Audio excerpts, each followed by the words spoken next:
Salve, salve, queridos alunos do curso técnico em Meio Ambiente.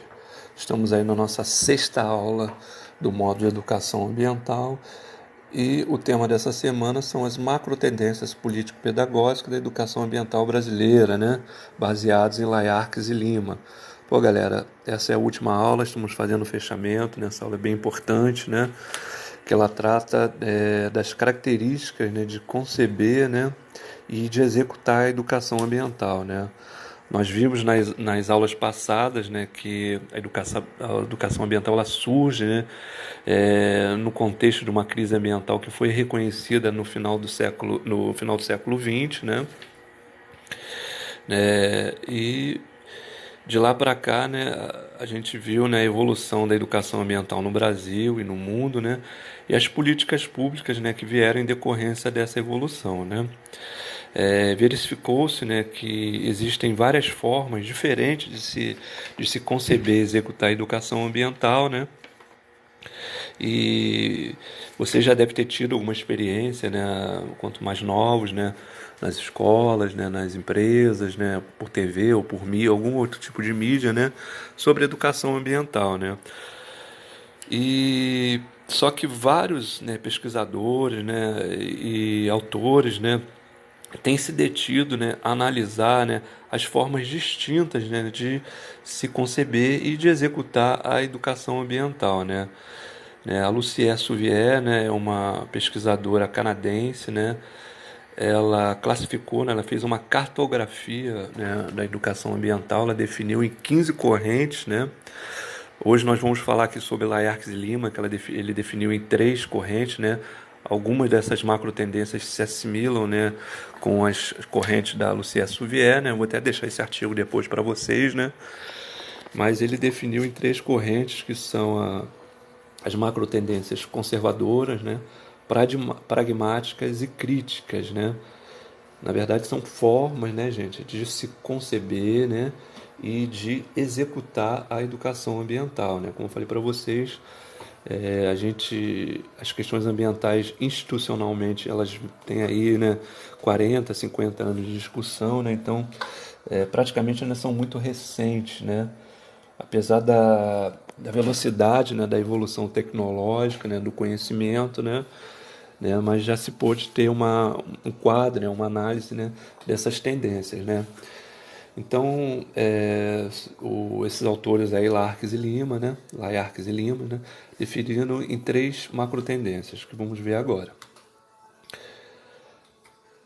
A macro tendência conservadora é uma tendência que se inicia lá nos primórdios, né, da educação ambiental, né. Era uma visão assim um pouco ingênua, né, das questões ambientais, né. Era mais voltada às questões ecológicas, né, e biológicas, né, do que às práticas pedagógicas, né. Não tinha uma visão assim holística do mundo, né, das questões sociais, né, das questões culturais, né. Era uma visão assim mais romantizada da natureza, né. A gente deve ter tido, né, uma experiência dessa nas escolas, né, quando a professora falava de educação ambiental, que devíamos proteger a natureza, né. Então ela tem algumas características, né, que ela é comportamentalista, né. Ela visa o comportamento, né, das pessoas como se fosse um adestramento ambiental, né, das questões ambientais. Ela não vai a fundo, né, nas questões que estão relacionadas, né? Ela traz mais os conceitos ecológicos, né? Como eu falei para vocês, né? Ela não tem muito uma prática assim pedagógica voltada para as questões socioambientais, né? Ela enaltece a dimensão objetiva da natureza, né? Ela prioriza a transformação individual de cada um, né? Cada um fazer a sua parte, né? Ela camufla a alienação ao sistema e ao paradigma dominante, né? Então ela não consegue contextualizar essa questão política, né?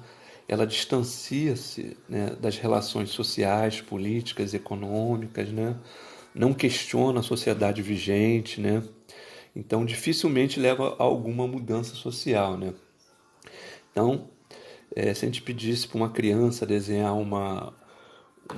um quadro, né, descrevendo as questões ambientais, a natureza, né, ele ia desenhar, né, a água, né, o rio, né, uma árvorezinha, uma flor, né, um animalzinho, mas dificilmente ele ia colocar nesse contexto uma casinha, né, uma pessoa trabalhando, né, um quadro, né. Então ela é uma visão muito romantizada, né, muito ingênua da natureza de se fazer educação ambiental, né. Mas foi o início ali da educação ambiental, né? Então eu trouxe aqui alguns exemplos, né? Vou até fazer o exemplo da trilha ecológica, né? Nas três, uma com tendência para que a gente possa discernir uma da outra, né? Então ela tem muito um apelo, né, afetivo, né, com a natureza, né, de abraçar a árvore, de tocar na natureza, né? Numa trilha ecológica, se a gente fosse levar uma visão conservadora, nós íamos enfatizar o quê? Os aspectos ecológicos, né? Apontar, né, para as espécies de animais e vegetais, né, encontradas na trilha. A gente podia até falar o nome vulgar, né, da fauna e da flora, ou a gente poderia até usar nomes científicos, né, mas a gente só ia estar abordando mesmo as questões ecológicas, a necessidade da preservação daquele bioma, né, da importância da biodiversidade, né. Ela também aponta o ser humano como um destruidor do ambiente, né? E a gente mesmo fala, né? Várias vezes a gente se pega falando isso, né? O ser humano é o câncer do planeta, a gente que destrói tudo, né? Ela concebe a humanidade, né? Voltando aqui à trilha, né? Aproveita para fazer uma sensibilização do contato com a natureza, né? Como eu te falei, da questão, né? Da afetivo ali, de abraçar a árvore, né? Uma outra característica, ela concebe, né, a humanidade como deflagradora e vítima da crise ambiental, né?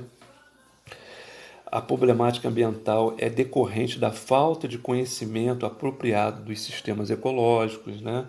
A crise ambiental pode ser solucionada por meio de reforma e implementação de melhorias ambientais, né? Sem mexer, né, em seus fundamentos, né? Então ela é uma visão muito voltada mesmo para a ecologia, né? Muito ingênua da natureza, né? Ela não traz assim o contexto socioambiental. Então, dessa forma, né, a perspectiva conservadora da educação ambiental é marcada por sua característica meramente informativa, né, comportamental, né, é como se fosse um adestramento, né, e seu enfoque biológico e ecológico das discussões ambientais, né, deixando de lado a perspectiva política, né, não considerando as dimensões econômicas, políticas, cultural e social ao discutir a questão ambiental, né, como se fosse um outdoor verde, né. Então essa forma, né, essa concepção de educação ambiental, ela é muito romantizada, né?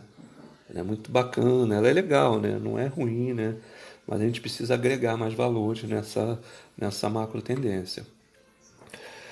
Bom, a segunda tendência, que é a tendência pragmática, essa macro tendência pragmática, ela surge, né, na década de 90, né, aquela concepção, né, de ambiente como recurso, né, age como um mecanismo de compensação, né, para corrigir as imperfeições do sistema produtivo, né, baseado no consumismo, na obsolescência planejada, né, e na descartabilidade dos bens de consumo, né.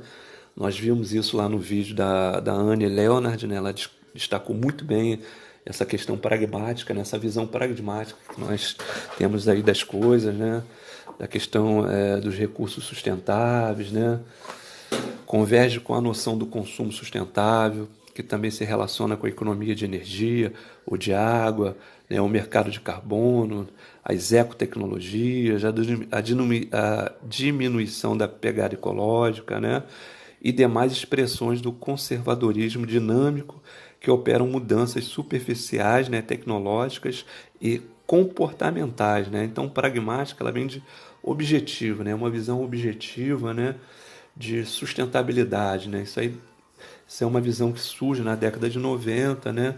Então, se a gente fosse fazer uma trilha, né, ecológica com essa visão pragmática, né, nós íamos discutir a importância da preservação dos recursos, né, que são finitos, né? Nós íamos pregar o quê? Que a solução, né, para o recurso que é a madeira seria a plantação de pinos e eucaliptos, né, para suprir essa demanda de madeira no mercado, né, entendeu? Então ela é muito comportamental também, né? Ela enfatiza que as áreas de preservação são importantes para a manutenção da biodiversidade que poderão dar origem à cura do câncer, né? Nos cosméticos e alimentos, né? A gente fala, não vamos desmatar aquela área ali não, porque aquela área ali deve ter um medicamento, deve ter alguma planta, né, que vai servir para algum cosmético, vai servir para a cura de alguma doença, né, inclusive o câncer, né. Então, ela tem essa visão, né, objetiva, né, mais voltada para as questões de comércio, né, de recurso, né. Ela vê a natureza como um recurso, né? Ela não contextualiza ainda, né, a questão social, né? Ela fala até que a gente já escutou dizer, né, que a água é finita e realmente é uma falácia, né? O ciclo hidrológico ele está aí, né? A água ela não, a gente não pode dizer que ela é finita, né? Mas a água ela vai ficando cada dia mais poluída, né? E mais escassa, né? Da gente encontrar uma água de qualidade, né? Na verdade, né? Ora, veja o que está acontecendo hoje no Rio de Janeiro, né? Então, se nós fôssemos ter uma visão pragmática, a gente, né, levando o exemplo, né, fazendo uma analogia com a poluição da água do Rio de Janeiro, né, aquela contaminação que está havendo no Rio de Janeiro, a visão pragmática da água ali seria de recurso, né? Então, qual seria o objetivo nesse contexto? Seria você otimizar as estações de tratamento, né? Otimizar o tratamento de água, ampliar, né, a captação de água para que você possa melhorar a qualidade também da água, mas não ia discutir, contextualizar, né, a questão primordial que é a questão do saneamento básico dentro da cidade, o crescimento das cidades, né, o desmatamento das florestas, né, que está resultando nessa poluição, né, os outros fatores, né, que estão envolvidos, né, intrinsecamente na questão da poluição não seria discutido nesse enfoque paradigmático, tá? Outra questão também, ela enfatiza que as áreas de preservação são importantes. Não, eu já falei isso para vocês, né? Para a questão do medicamento. Então, beleza, galera, ficou clara essa questão pragmática, essa visão? Então, ela surge lá na década de 90, né? Essa questão dos 3 R's, né? Do consumo sustentável, né? Mas ela ainda não tem um enfoque político, né? Da desigualdade social, né? Do livre comércio, né? Então, uma visão ainda um pouco, né? Fechada, ela não é uma visão ainda transformadora, né? Bom, chegamos na última questão, na última macro tendência, que é a macro tendência hoje mais aceita, né, no, no, no campo aí da educação ambiental, né, que é a macro tendência crítica, é, transformadora e emancipadora, né, emancipatória, né, que ela enfatiza, né, a contextualização histórica da relação do ser humano com a natureza, né, então já coloca o ser humano, né, a parte cultural, né, a parte social, né, busca o combate político das disparidades e injustiças socioambientais, né? Então já tem essa questão, né, da participação social, né, dentro dessas discussões, né? Busca a reflexão e transformação social, né? Além da superação de dicotomias, né? Como a dissociação, né? Sujeito e objeto, né? Natureza e sociedade são situações, são coisas que não podem estar dissociadas, tem que estar junto num projeto de educação ambiental, né? Você não tem como falar da natureza sem falar do ser humano que está ali, e não tem como só falar do ser humano, né? Como a visão pragmática, que ela é antropocêntrica, né? Ela vê o ser humano como centro de tudo, né? Então, essa visão crítica, ela é emancipatória, né? Ela é transformadora, né?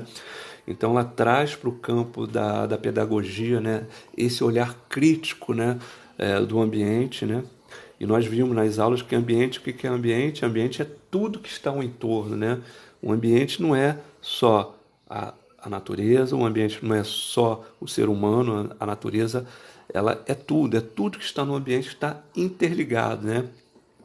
Então, se nós não tivermos esse olhar crítico e transformador, né, vai ser complicado, né, essa mudança de paradigma, né?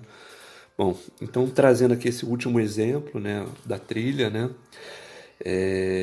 se nós fôssemos fazer uma trilha, né, com essa concepção crítica e emancipatória, né, eu trouxe até o contexto da nossa região, do nosso Parque Costa do Sol aqui para gente, né, nós íamos contextualizar o que? A criação da unidade de conservação, que é o PEX, né, que é o Parque Costa do Sol, né, quando foi criado, por que foi criado, né, quais são as espécies de animais, né, quais são as populações que viveram aqui há muito tempo, né?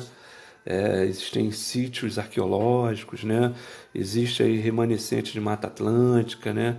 Existe todo um bioma aí de restinga, né? Existem animais aí que estão em extinção, né?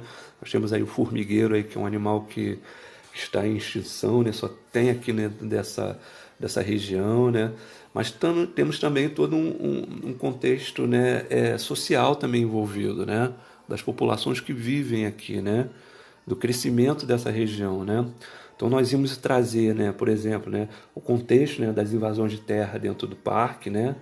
Mostrar que tem motivação econômica, né, e produzir impactos sociais e ambientais, né, dentro dentro da nossa região, né? Foi o que eu falei para vocês, né? Imaginem amanhã nós olharmos lá para a Praia Seca, né, e não vermos mais esse parque aí, né? E a gente está vendo ele sumir, né? E o que nós vamos deixar nessas nossas futuras gerações, né? Pra finalizar, aí, galera, para finalizar, trouxe aí essas matrizes da educação ambiental, né?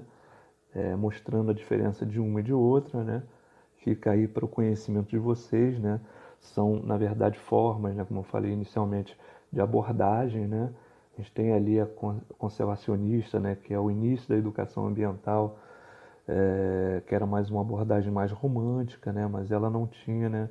Ela tinha mais os símbolos da natureza, né? Da ecologia, né? Do ser humano como destruidor, né? Era reduzida a dimensão biológica, né? Ela não tinha ainda um olhar, né, crítico, né, em relação à educação ambiental, né? E aí também tem a pragmática, né, que ela vem como uma evolução, né, da educação ambiental conservacionista, né? Mas ela vem em resposta, né, ao cenário político, né, tecnológico e econômico, né, da década de 90 para cá, né? Ela vem, né, trazer uma visão muito antropocêntrica, né, tendo o ser humano como centro de tudo, né, com ações individuais, né, de cada um, né, visando uh, a sustentabilidade, né, ecológica, né, energias limpas, né, mas também sem um enfoque, né, social, cultural, histórico, né, político, né, emancipatório, né?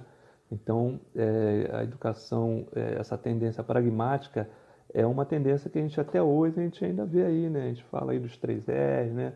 A gente habitualmente está falando com base nessa tendência pragmática, né?